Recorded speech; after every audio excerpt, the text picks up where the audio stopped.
Hey everybody, welcome back. Welcome to the podcast Pocketful of Sunshine. If you are listening new this week, thank you for tuning in. I hope this podcast brings you a little bit of comfort and peace and just a place that you feel like you're not alone and that you have people that can relate to the types of trauma that you've been through in your life and just somewhere to have a little bit of hope and a little bit of encouragement that no matter what you're going through, no matter how dark it seems right now, that there is a light at the end of the tunnel. There is hope. There are people that understand your trauma, that understand your grief, that understand your addiction, and are willing to be that support system for you. We do welcome guests on the show. If you would like to be a guest on the show, you can email us at podcastpocketfulofsunshine@gmail.com. We can have you as a guest, or you can write in anonymously, and I'd be happy to share your trauma story with the listeners, because even though you're not physically coming on, just by using your voice and finding your voice and being able to write it out on paper, that is just as productive and just as beneficial to the listeners as being here in person, and it benefits you. Because when you write things out, you're being intentional. You're releasing all of that trauma that you're holding in. You're telling your story. You're using your voice. You're helping other people that can relate to you. So this week, I have another guest here with me. I have Chelsea Trenary. Hi. I have known Chelsea for years and years. She has recently, over the last several years, been involved in pageantry and is now a director and all kinds of things like that, and she is here today to talk about her CSI platform. Our topic is going to be a calm pursuit. I'm not really familiar with it, so Chelsea is going to enlighten us today and just talk about this and raise awareness, because awareness is so important, and awareness for things that cause trauma help prevent trauma. So being the voice and speaking up is huge. So Chelsea, do you want to give a little bit of background about yourself? Yeah, absolutely. I just want to say I love this podcast. I tune in every week. It gives me a lot of hope and it gives me a lot of reassurance. So I'm really glad and thankful to be here today with Nina. Just a quick brief about what my CSI is. So a CSI is a community service initiative. I created a calm pursuit in hopes that we could instill and initiate the no chase law here in Virginia, in West Virginia.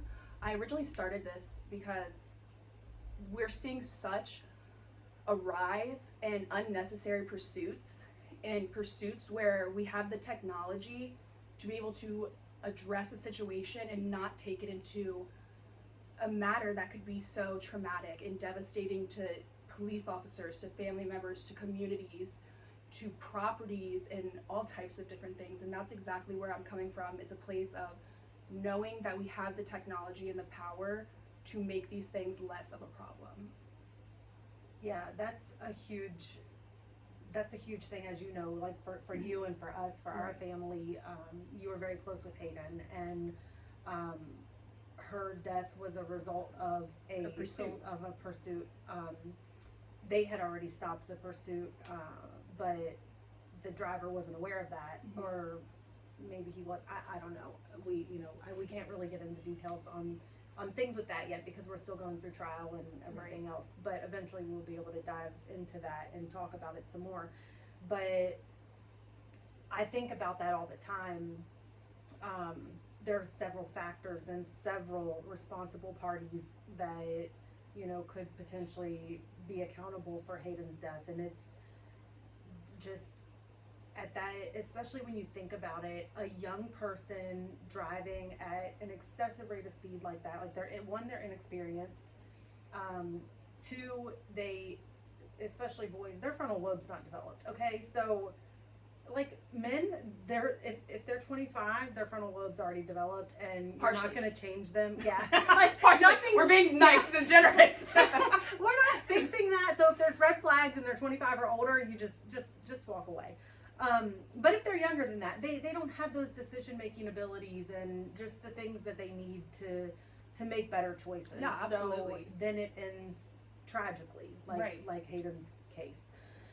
So that's an amazing topic. And like you said, with the technology, like personally, like two things that come to my mind are there's tons of stoplight cameras now. Absolutely. So if it's in an area that's, there's stoplights, things like that, then potentially it could be on a camera. Mm-hmm. If it's in a community, there people have ring cameras, people have this, people have that. Like somebody's going to catch something on a camera.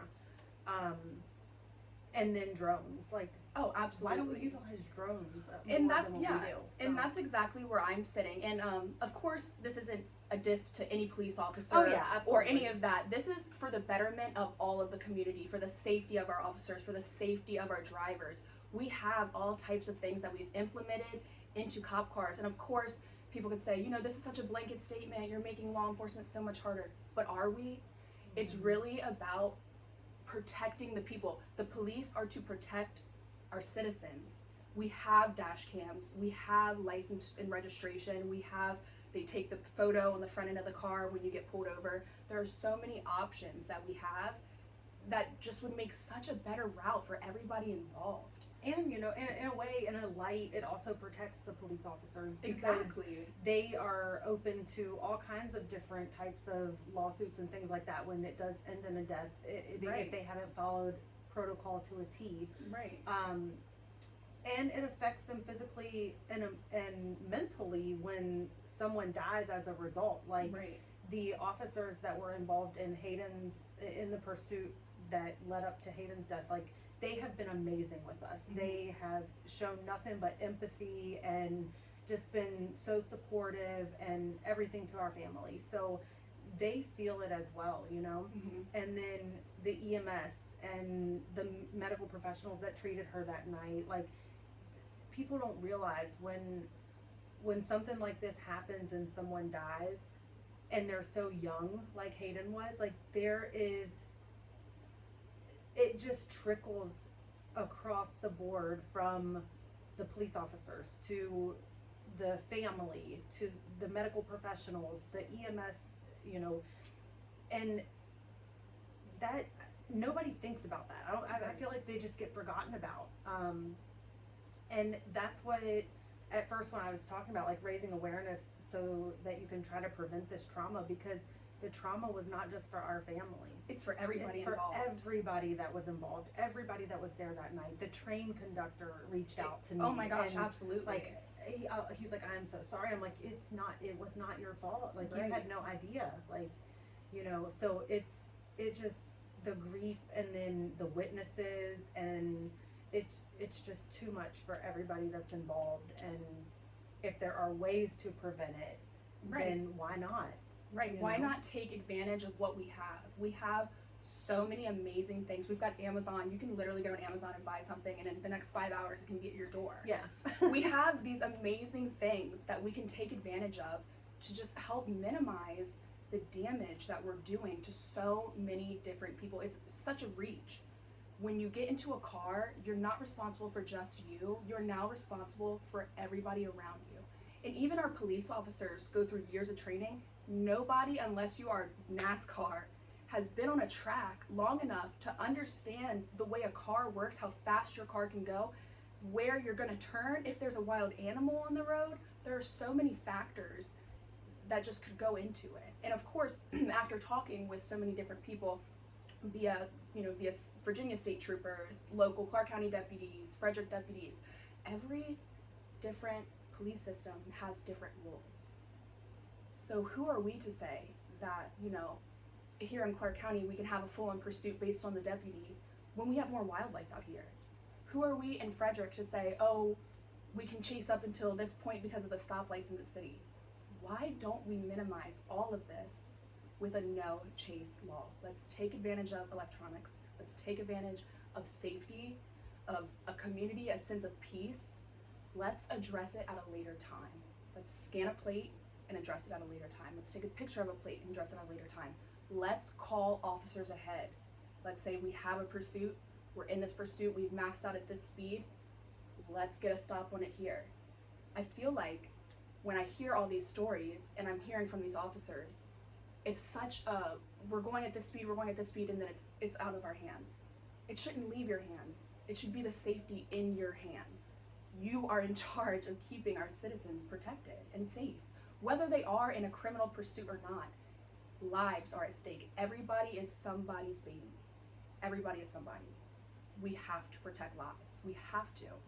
We have to take advantage of it.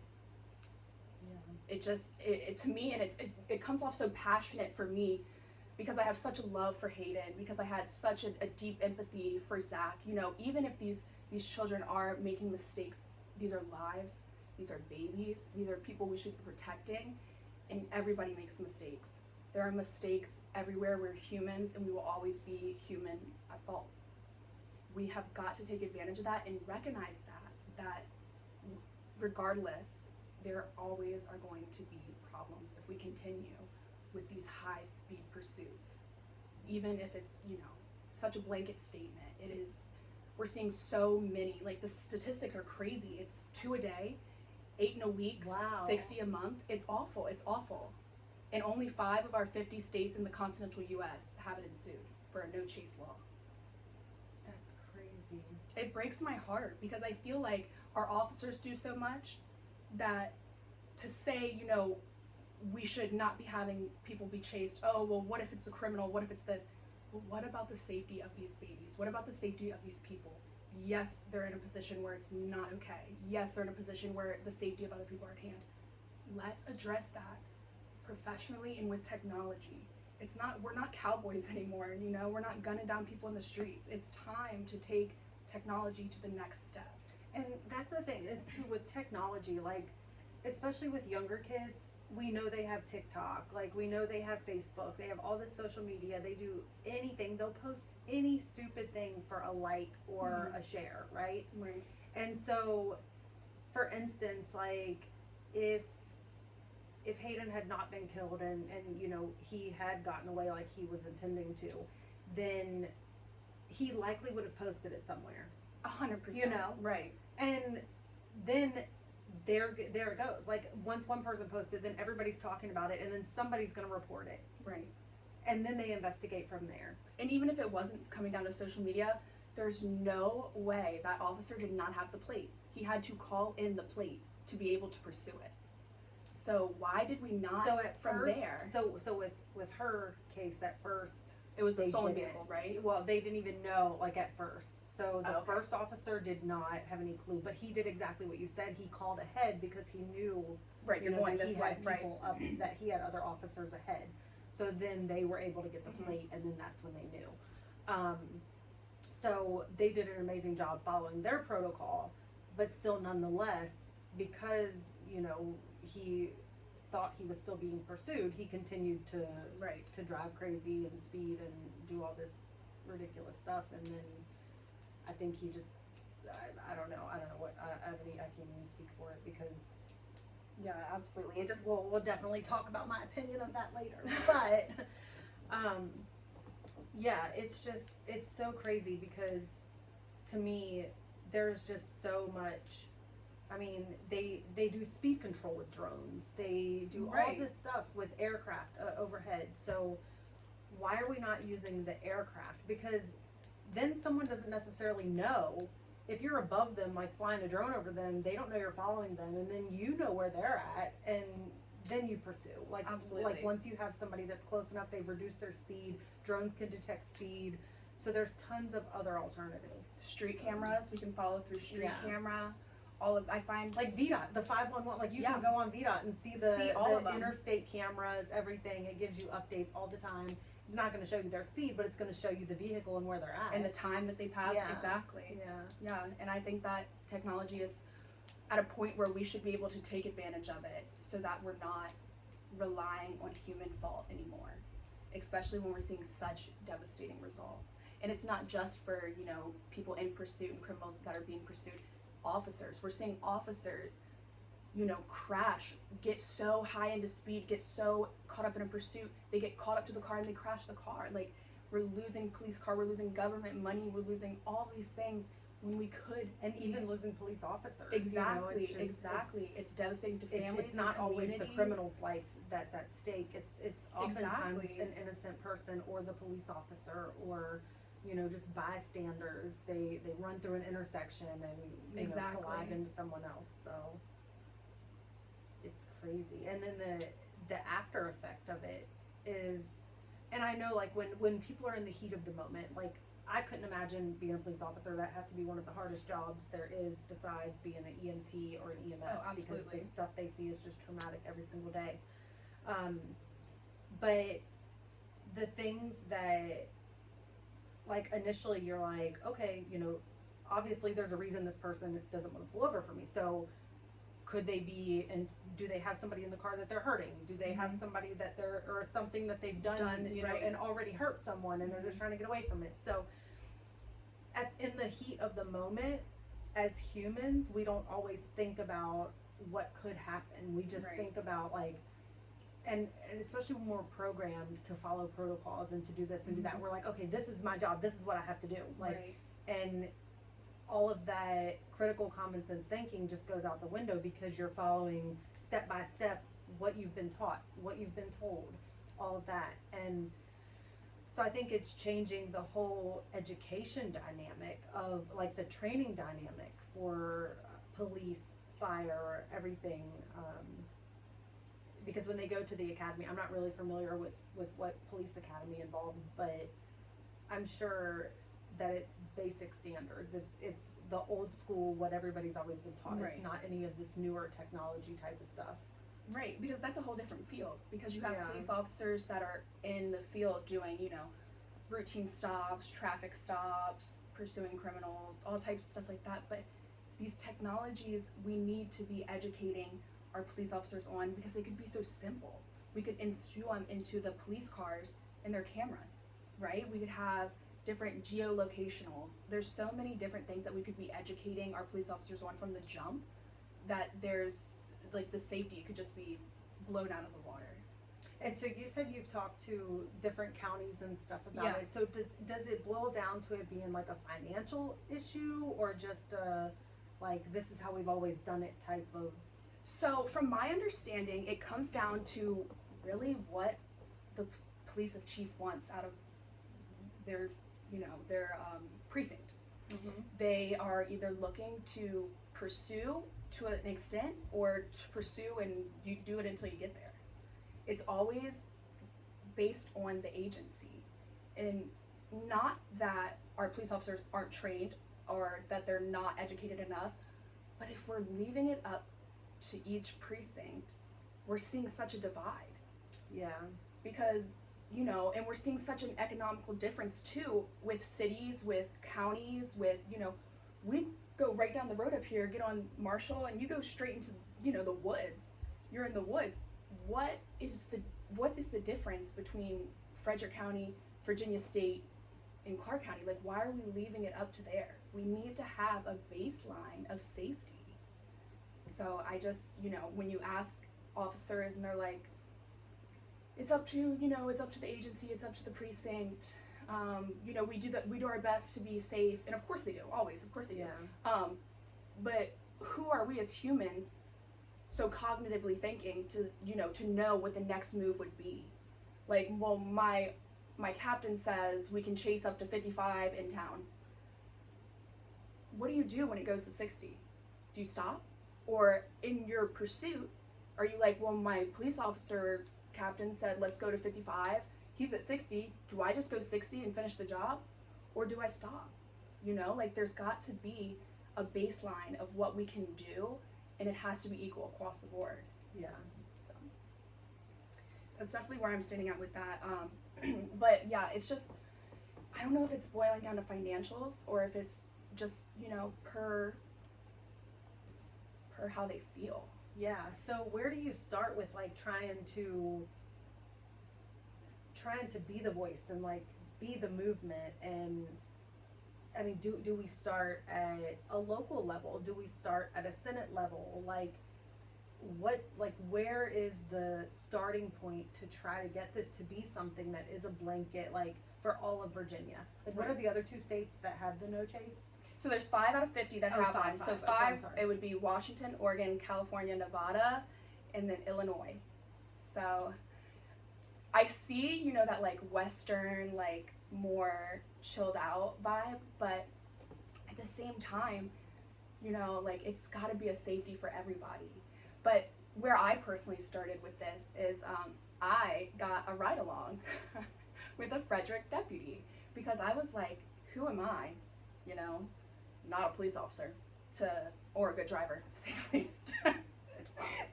to say, you know, what is a pursuit and what is safety in a pursuit. So after being in a ride along, after talking with state troopers, deputies, officers, it's so different hearing like, oh, well, we can do this, but we can't do this. We can do this, but we can't do this. We can do this, but we can't do this. It's just, you want to find that common ground for everybody and start local. One of my favorite sayings in the world is think local, start local, or act local. So I think global. Eventually I would love to have a comp pursuit be at a Virginia legislative point.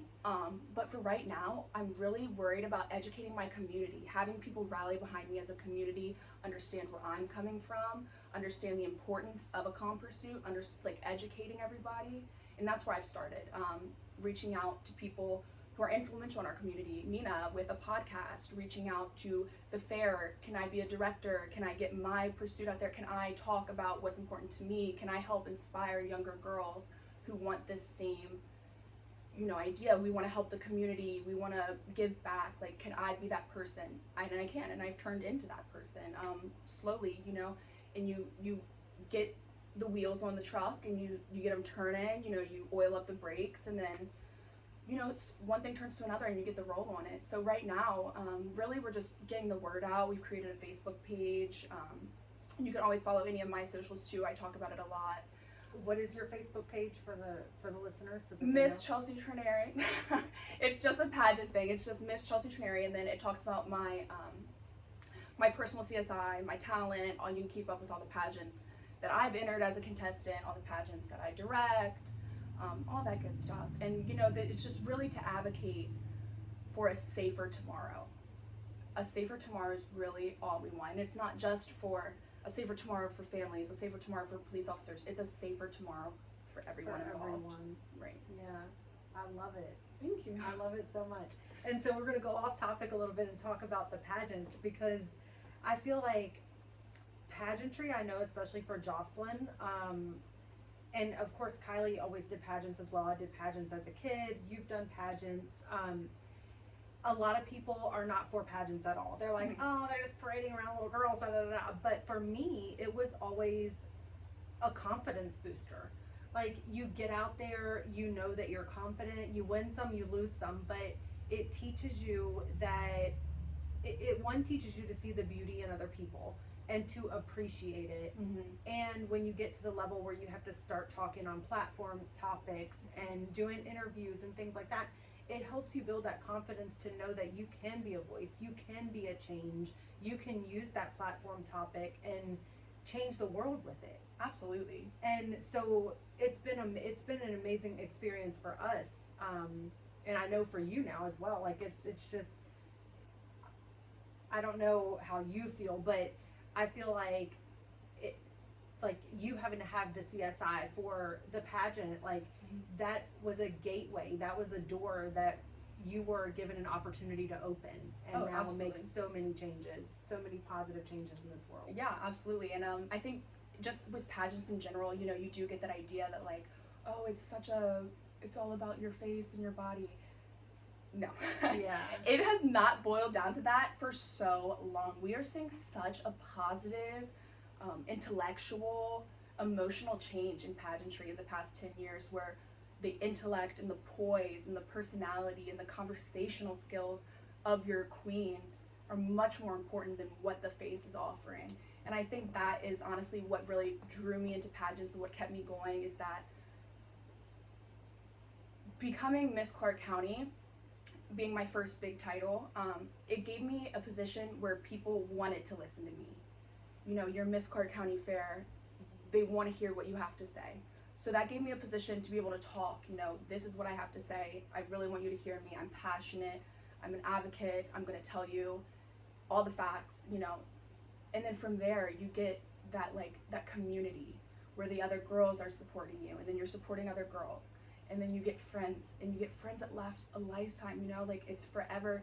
You call them on the weekends and see what pageant they're doing on the weekend. You guys do benefit pageants together. It's great. You know, you get conversational skills, interview skills, even like walking on stage, from the time that I was in high school and I would throw my hood over my head and run through the Right. hallway, by the time I was a senior, that was not me anymore. I was walking confidently down the hallway. I was happy to see other people. I was engaging with my peers instead of being so timid of the world around me. Yeah.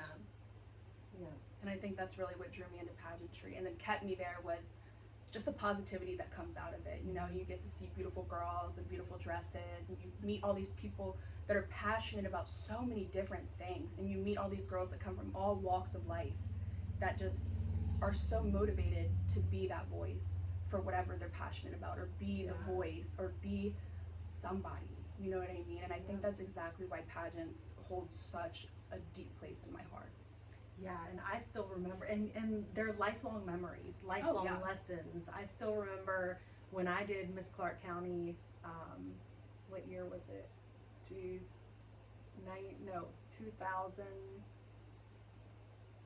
it would have been 2000, 2001, something like that. I don't remember the exact year, but I remember my platform topic. And so my interview topic and my platform question for the top 3 was organ donating, because I was very passionate about that and being able to be an organ donor and donate organs when you're gone so that you can give life to someone else, because you don't take them with you when you go, you Right. know, what do you need them for? Whether it be donating to research or donating to someone else, saving a life, anything. And I know families that have lost children and they were able to donate their organs, and that's a huge deal, because then you feel like it wasn't for nothing. Like, it's hard enough to lose a child as it is, but when you have the ability to give back and save somebody else's life, you know, through organ donation, then it's so bittersweet. Like, it doesn't take away the pain that you feel, and it doesn't bring your child back, but you know that you're giving life and protecting someone else from feeling the way that you feel as a mother. You know, they're not going to lose their baby now because they have those organs. And that all came flooding back to me that morning at the hospital. When we got there, Hayden had already passed away, and I asked them about organ donation because she was an organ donor, and because her body was considered evidence, she was unable to donate her organs. So all that came like flooding back to me, and I'm like, so now there's no purpose. Like, this is literally for nothing. Like, and what do you mean her body's evidence? Like, what is even happening? Because at this point we didn't even know what had happened. I was just told there was an accident, which clearly wasn't an accident. But so yeah, just leaving that hospital that morning with just books of what to do when you lose a loved one. Like, that was the most traumatic thing I've ever experienced. And to know that, you know, she couldn't donate her organs, she couldn't do anything that she wanted to do when she passed away, because that was taken away from her. Right. And so all of that came back, like, and then immediately, like, I'm just thinking about, like, this whole platform topic that I had as a teenager in the pageant. Like, that's why my kids want to be organ donors, because I've always shared that with them. I've always shared that passion with everyone I've ever been in touch with, you know. And so they know the importance of giving back and giving life and helping people no matter what. Right. And it's so important. I'll never forget that. Just like this platform topic of yours, like a calm pursuit, that will always be something that people are going to remember you for. Like, even if it ends up like not being as big as we intend it to be, or you know, whatever. But if it saves one life, if it touches lives, one life, right? Yeah. Right. If one county decides, okay, yeah, we're on board with this. If one state, if Right. Virginia decides, okay, yeah, we're going to be on board with this, then it's amazing. Like, you did exactly what you set out to do, and all through finding your voice through your topic and your CSI, and it's an amazing thing. Yeah, and it's really exciting that, you know, just being able to educate people, Yes. being able to say, like, we don't see these problems, but this is a problem. This is something that we can change. You know, we have all these problems in the world. What can we do to change? What can I do to change? What can I make the smallest difference in? They say, you know, like, when a butterfly flaps its wings, a tsunami happens across the world. You know, if I'm making one life easier, or if I'm making one life more motivated to be able to go out and to speak, you know, like I've done enough. If I've educated on somebody and now they feel passionate about ensuing the no chase law, like I've done what I needed to do, you know, and finding a voice, especially after, you know, going through such a hard time and like picking myself up from the bootstraps. I think that, you know, pageants and platforms are so powerful for women and so powerful in general. Yes, I completely agree with that. And you always hear like work harder or work smarter, not harder, right? And I feel like that's the intent behind this, is to empower and educate these these precincts to be able to work smarter and not harder. Like, don't risk their lives. Like, use the technology that we have. Why not? Absolutely. It's here for a reason. It is, and we have so much of it. We have an Yeah. abundance of it in so many different ways. And I love that you brought up the aircrafting, because I'm thinking now to myself, I see it all in 81. You know, people post on Facebook, those memes are like, if he's going above 60, get him. You know, Right. like if we have those things, let's use them. Let's advocate for technology to take over human error. We Yeah. have doctors who are using technology to do fantastic, you know, unimaginable surgeries, and it's successful. Why are we not allowing technology to help us with our human error? Yeah. Especially in somewhere so unsafe like our roads. It doesn't matter if you're the safest driver, you've never had a ticket, you've never fender bendered, you are not the next car next to you. You have Right. no idea what they're doing in your car. Right. It is so important that we like signify safety. And if we can even just educate people on just the idea that, you know, you are solely responsible for yourself. So when you are on the road, you are solely responsible for everybody else, you're solely responsible for yourself. And now, if you are in a pursuit, now you're responsible for everybody around you. Yeah. So now it's so important to me that we just educate and we get people knowledgeable about these things, because, you know, all of these things, of all the problems we're seeing swept under the rug and not acknowledged and brought to light, it is so important that our road safety is at least in our top 3 to focus on. You know, our taxes are going back to our roads, our taxes are going back to our officers, our taxes are going back to our technology and what we're doing for our state and for our country, our counties. Why aren't we using these things to be advanced, to completely get rid of human error? Yeah. Yeah. That's amazing. I love it. I've been working Yeah. really hard on it. You know, of course, you want to get educated before you just go out there, so. Absolutely. You gotta have the fact book. Oh, yeah, because I'm like, oh, no, it's right here. Right. I can show you the receipts. Yeah, so, you know, Yeah. getting educated on that and, you know, being able to do a ride along with an officer, I think that really just opened my eyes a lot, too, because, you know, people are like, oh, well, what do you know about police officers? Right. And it's Nothing. easy to have this idea of, Right. you know, how things should be, but until you've actually been in That a situation, car and right. been in the scene and in the moment, you really don't know Exactly. how they're feeling until you have that adrenaline pumping and you're like, okay, here we go. Like, this is what's happening right now. Exactly. And, you know, and even, I wasn't in a high pursuit or Right, anything, right. but we did, you know, we pulled people over. You're in there for like 4 hours. Yeah. It is adrenaline racing, you know, you get behind a car. Because you never know what's going to happen. You don't. You never know. You never know. And it is so nerve-wracking. And for me to, you know, want to be passionate about something, to be educated on it was so much better. Like, being in that car and, like, understanding, like, I'm also in this car, you're driving the car. Like, I can't imagine what truly it's like to be in such a high-speed pursuit, to Yeah. be the one that's responsible for, like, we got to do this, we got to do that, we got to follow these to the T's. Worrying about your own safety, worrying about their Yep, safety. exactly. You know, being able to do your job, being Yeah. able to, you know, get a charge if this is so, you know, deemed necessary. That it's such an eye opener when you're in a ride along too, because you see that you want safety, you see that they're doing their best to protect and serve the community, and I think that's really where it started for me, was like understanding where a police officer is, where a community member is, and then where somebody that's suffered from a pursuit is. And I think that really just gave me like that nice big circle. Right. So I wasn't coming literally off came one-sided. full circle. You saw it from your own perspective, from losing Hayden, from losing Zach, from being touched physically by the worst part of a pursuit.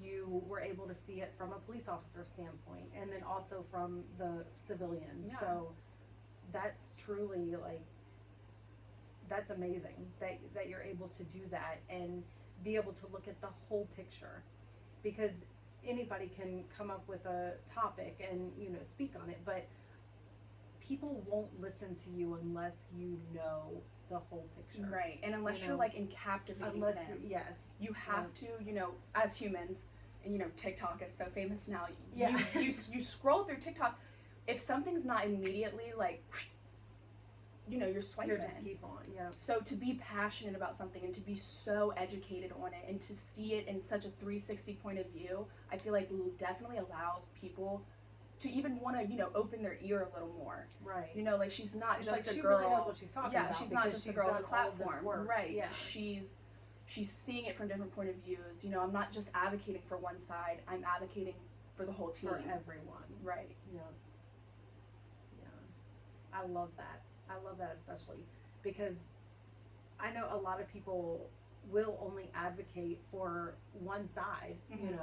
and I've done that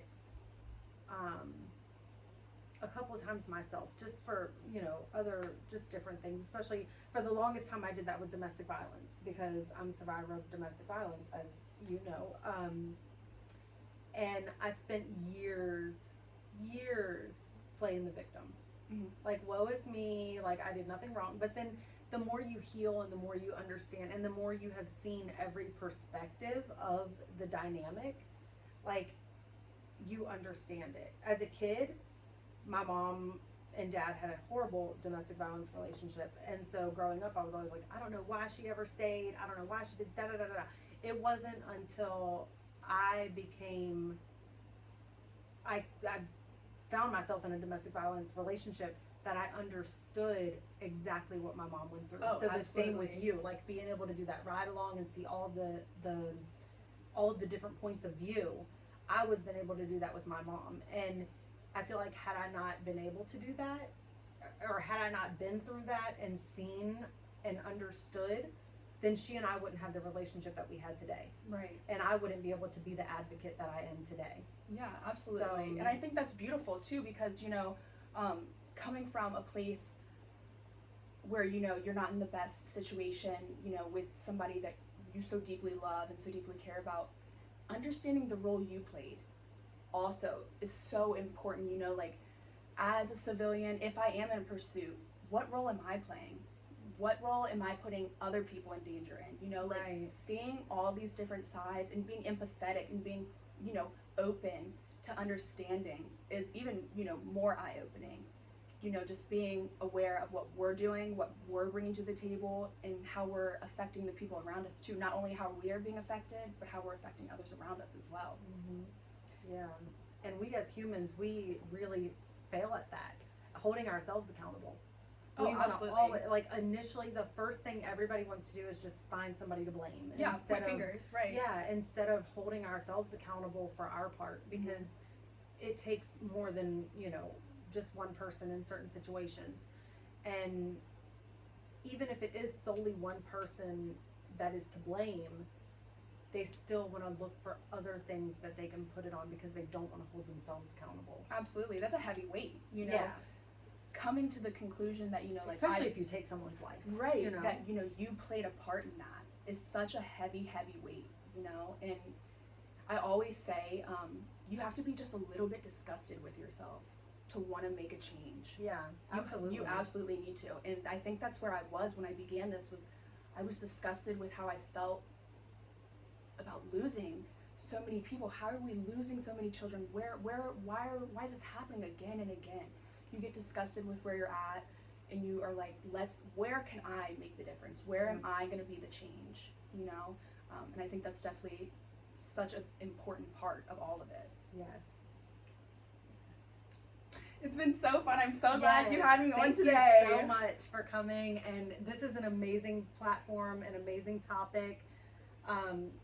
You have to let me know when your next pageant is, because I definitely want to Come check on that out. It would be great.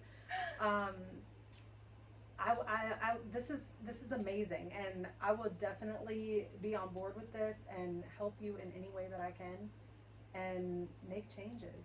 because that's what we're here for. Let's do it. And I know there's so many people that are listening that have experienced similar types of trauma. They've lost people due to pursuits and things like that, and it just, I know for the listeners hearing this, it's going to make a difference to them too, because now they have that little bit of hope that there is going to be change, that the death wasn't for nothing. Right, and that there's education in it. Yes. We have to turn the pain into purpose. Always. Absolutely, always. Or else it's, it just festers. Yeah.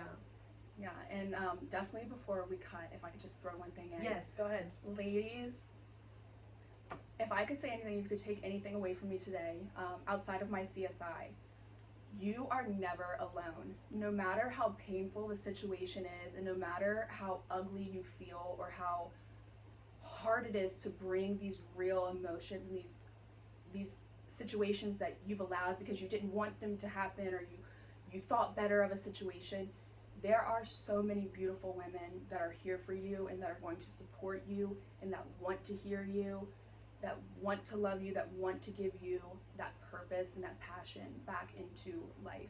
Coming from a position where I just recently got myself out of a relationship that was not healthy in any aspect of life, coming back from that and coming into my power again, it was solely because I found women like Nina, like Kylie, where I could reach out and I had somebody that understood me, that wanted to hear me. Even if they couldn't empathize with my situation, they understood, there's power in your place no matter where you're at. And I think that is just so important, that you should never forget there are people and there are women out there that are fighting for you daily. Even if you don't hear us, if you don't see us, we are here for you. Absolutely. Yes, you're never alone. And you can feel free to email us at any time, podcastpocketfulofsunshine@gmail.com. I will give you resources. I will give you an ear, journaling ideas, whatever it is that you need, things that have helped me through my healing journey. Obviously, it's, I don't have professional advice, or I'm not a doctor, so I encourage therapy, though. Therapy's amazing. I'm a huge proponent of therapy. But we will be that ear, that community, that pocket full of sunshine that you need through your healing journey. So again, thank you, Chelsea, for being here today. Thanks I love for you so having much. me. I love and you. we will talk to you guys next week. Thank you.